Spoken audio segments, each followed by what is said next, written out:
பெரிய எதிர்பார்ப்போட இந்த பட்ஜெட் வந்து காத்திருந்தோம். இந்த பட்ஜெட் எல்லா மக்களுக்கும் நிறைவா இருக்கும்னு நீங்க பார்க்குறீங்களா? இன்னைக்கு ஒதுக்குனது.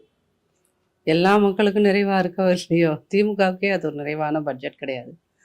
திமுகவுக்கு உண்மையிலுமே அது திமுக ஆட்சியை வீட்டுக்கு அனுப்பக்கூடிய ஒரு பட்ஜெட் தான். ஏன் அப்படின்னீங்கன்னா, திமுக அரசாங்கத்தோட வரி வருவாய் அப்படிங்கிறது அதிகமாக இருக்குது. 1,00,000 கோடிக்கு அதிகமாக அது வரி வருவாய் அதிகமாக இருக்குது. ஆனால் இவர்கள் அந்த வரி உயர்ந்த அளவுக்கு, வருமானம் உயர்ந்த அளவுக்கு மக்களுக்கான திட்டங்களை கொடுக்கல அப்படிங்கிறத இதுக்கு பெருசாக நீங்கள் வந்து எக்கனாமிக்ஸ் எல்லாம் படிச்சிருக்கணுங்கிற அவசியம் கிடையாது. வரவு இவ்வளவு, செலவு கம்மி அப்படிங்கும்போது சில விஷயங்களில் செலவே செய்யலை அப்படிங்கிற இடத்துல இந்த பட்ஜெட்டை புரிஞ்சுக்கணும். ஏன் அப்படின்னீங்கன்னா, இந்த அரசாங்கம் தான் ஆட்சி அமைத்த புதிதில் உலகத்தில் நோபல் பரிசு பெற்ற பொருளாதார நிபுணர்களை எல்லாம் தலைமையாக வைத்து குழு அமைத்தது. ஆனால் அப்படி ஒரு குழு அமைச்சு அதனால் ஒரு பலனும் இல்லை அப்படிங்கிறதுனால தான் இது அதிமுக வந்து ஒரு என்னது காது குத்தும் விழா அப்படிங்கிறத, ஒரு மிகப்பெரிய காது குத்து விழா, காதணி விழா அப்படின்றத சொல்லிட்டு இருக்கோம். ஸோ இது உண்மையிலுமே திமுகவை வீட்டுக்கு அனுப்பக்கூடிய ஒரு பட்ஜெட். செல்வ பெருந்தகை வந்து என்ன சொல்லியிருக்காருன்னா, இது வந்து ஒன்றிய அரசு பார்த்து கத்துக்கணும். தமிழக அரசு இப்படி ஒதுக்கியிருக்காங்க அப்படின்னு சொல்லியிருக்காங்க. இதை எப்படி பார்க்குறீங்க நீங்க? ஆக்சுவலி வந்து செல்வ பெருந்தகை இப்போ உண்மையிலுமே மிகப்பெரிய ஒரு இடைஞ்சலில் இருக்கார். அவர் தன்னை காப்பாற்றிக்கிறதுக்கும் கட்சியில் தன்னோட பொறுப்பை காப்பாற்றிக்கிறதுக்கும், அந்த மாநில தலைவர் பதவியை காப்பாற்றிக்கிறதுக்குமாக சொன்ன ஒரு விஷயமாக தான் இதை பார்க்க முடியுமே ஒழிய, இவர் வந்து மத்திய பட்ஜெட்டையும் மாநில பட்ஜெட்டையும் ஒரே தரவரிசையில் வைக்கிறாரு அப்படின்னா அவருக்கு அடிப்படை பொருளாதாரமே தெரியல அப்படிங்கிறது தான் இதில் பார்க்க வேண்டிய ஒரு விஷயம். விவசாயிகளுக்கு வந்து போதுமான நிதி ஒதுக்கியிருக்காங்களா அப்படின்னு உங்களோட கருத்து என்ன?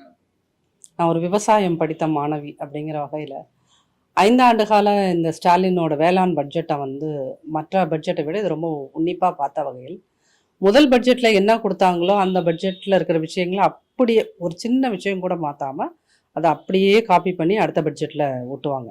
Copy paste. ஆக்சுவலி வேளாண் பட்ஜெட் அப்படிங்கிறது ஒரு காப்பி பேஸ்ட் பட்ஜெட். அந்த பட்ஜெட்டில் சொன்ன ஒரு விஷயங்களை 10% இந்த அரசாங்கம் நிறைவேற்றியிருந்தால் இன்னைக்கு தமிழ்நாடு வந்து வேளாண்மை துறையில் மிகப்பெரிய சாதனைகளை எல்லாம் அது நிகழ்த்தி இருக்கும். ஆனால் இவங்களால வந்து அதிமுக அரசாங்கம் கொண்டு வந்த கால்நடை பூங்காவையே, அதை ஏசியாலேயே பெரிய ஒரு கால்நடை பூங்கா, எடப்பாடியார் அவர்கள் கொண்டு வந்த அந்த கால்நடை பூங்காவையே இன்னும் வந்து அவர்கள் முழுதாக பயன்பாட்டுக்கு கொண்டு வராததே, 5 வருஷம் எடுத்துக்கிட்டு அது கொண்டு வராததே வந்து இது வந்து இந்த வேளாண் பட்ஜெட் அப்படிங்கிறது ஒரு ஏமாற்று வேலை அப்படிங்கிறது விவசாயிகள் புரிஞ்சுக்குவாங்க. அதுக்கு பெருசாலாம் நீங்கள் எந்த உதாரணமும் இது பண்ண வேண்டாம். தஞ்சாவூரில் அந்த தஞ்சை மண்டலத்தில் மழை பெய்கின்ற போது ஒவ்வொரு வருஷமும் வேஸ்ட் ஆகின்ற நெற்பயிர் இருக்கு இல்லையா, அறுவடையான நெற்பயிர் ஒவ்வொரு வருஷம், இந்த வருஷம் அது பெரிய இஷ்யூ ஆச்சு. ஆனால் ஒவ்வொரு வருஷமே ஸ்டாலின் அரசாங்கத்தில் இந்த முறை இந்த 5 வருஷமே நல்ல மழை பெய்தது. இருந்தபோதும் இவங்க ஒரு கணக்கு சொல்லிட்டு இருக்காங்க, நாங்கள் வேளாண் துறையில் வந்து இவ்வளோ எட்டிட்டோம், அது எட்டிட்டோம்னா. ஆனால் ஒழுங்காக சாக்கு கூட வாங்கி தர முடியாத ஒரு வீணான அரசாங்கமாக, விவசாயிகளோட நெஞ்சில் இடுபாய்ச்சுகின்ற ஒரு அரசாங்கமாகத்தான் இது இருந்துச்சு. ஏன் இப்படி சொல்கிறேன் அப்படின்னு பார்த்தீங்கன்னா, இந்த பேரிடர் நிவாரண நிதி, மழை பெய்த போது பாதிக்கப்பட்டு பயிர்களை இழந்து விவசாயத்தை இழந்த விவசாயிகளுக்கு இன்னுமே இவர்கள் நிவாரணம் வழங்கலை அப்படிங்கிறது தான் திமுக அரசோட ஒரு சாதனை. அப்படிங்கும்போது இந்த வேளாண் பட்ஜெட் அவர்களுக்கு எந்த விதத்தில் நல்ல விஷயங்களை செஞ்சிருச்சுன்னு அவர் இன்னைக்கு பட்ஜெட்டை வாசிக்கும் போது அவரோட முகத்தை நீங்கள் பார்த்துருந்தாலே தெரியும். அதில் ஒரு ஜீவனே இல்லாமல் ஐயோ வாட்சி தொலைஞ்சா போதுங்கிற மாதிரியான ஒரு மனநிலைமையில் அவர் இருந்தார். இதுதான் வந்து இந்த பட்ஜெட்டோட உண்மையான முகம். இன்னைக்கு அவர் எம்ஆர்கே பன்னீர்செல்வமோட முகம் எப்படி இருந்ததோ அதுதான் இந்த பட்ஜெட். அதான் சொல்ல முடியும். ஆனால் இன்னைக்கு ஒதுக்குன அந்த நிதியில வந்து புதிய திட்டத்துக்கு ஒன்றும் பெருசாக ஒதுக்குன மாதிரி இல்லை. இது வந்து எதிர்கட்சி தரப்புலாம் பெரிய விமர்சனமாக இருந்துச்சு. இது எப்படி நீங்கள் பார்க்குறீங்க? சார், இன்னும் இந்த பட்ஜெட்டே வந்து ஒரு என்ன சொல்கிறது, ஒரு காது குத்துற பட்ஜெட்டு. ரெண்டாவது, இந்த பட்ஜெட்டு எது இவங்க அனௌன்ஸ் பண்ணாலும் இன்னும் ஒரு வாரத்தில் எலெக்ஷன் டேட் அனௌன்ஸ் பண்ணிடுவாங்க. அதுக்கப்புறம் இது காபந்து அரசாங்கம் தான், வேறு எந்த ஒரு ஆக்டிவிட்டீஸுமே பண்ண முடியாத ஒரு அரசாங்கம். அப்படிங்கும்போது இது இன்னைக்கு வந்து ஒரு waste of time, waste of energy. அதுதான் இந்த பட்ஜெட். இப்போ கடந்த வாரம் எல்லாருக்கும் வந்து 5000 ரூபாய் வந்து கொடுத்துருங்க, கோடைக்கால சிறப்பு பரிசு 2000 வச்சுக்கோங்க அப்படின்னு சொல்லியிருந்தாங்க. இது உங்களோட எப்படி பார்க்குறீங்க மேடம்?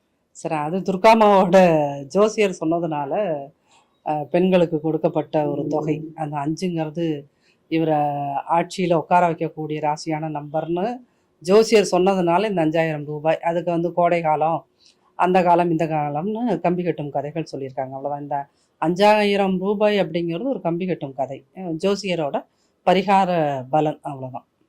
மேடம், இப்போ வந்து சமீப காலமா விஜய் வந்து அதிமுக வந்து ஊழல் சக்தி அப்படின்னு விமர்சனம் பண்றாங்க.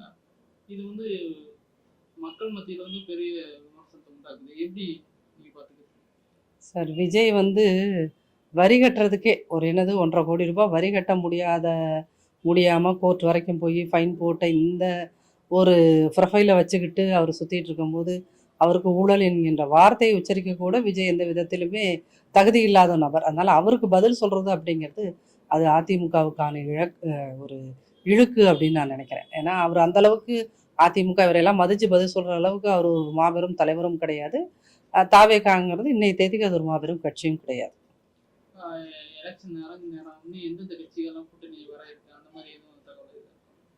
இன்னும் உங்களுக்கு ஒரு வாரத்தில் அதிமுகவோட கூட்டணியில் இருக்கின்ற கட்சிகளோட விவரமும் தென் தொகுதி பங்கீடு இதெல்லாமே அநேகமாக அடுத்த ஒரு 2 வாரங்களுக்குள் உங்களுக்கு எல்லா தகவல்களும் கிடைச்சிரும். மொத்தமா இந்த பட்ஜெட் வந்து ஒரு வாரத்துல சொன்னா என்ன என்ன மாதிரி சொல்லுவாங்க தமிழகத்துக்கு? தமிழகத்துக்குன்னு என்னென்ன, திமுக தனக்கு தானே வைத்துக்கொண்ட ஆப்பு தான் இந்த பட்ஜெட்.